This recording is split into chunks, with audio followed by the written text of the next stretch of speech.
يسألونك عن الشهر الحرام قتال فيه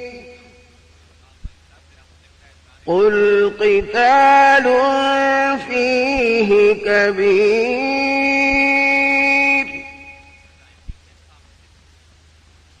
وصد عن سبيل الله وكفر به والمسجد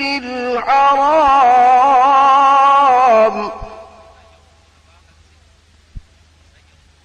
وإخراج أهله منه أكبر عند الله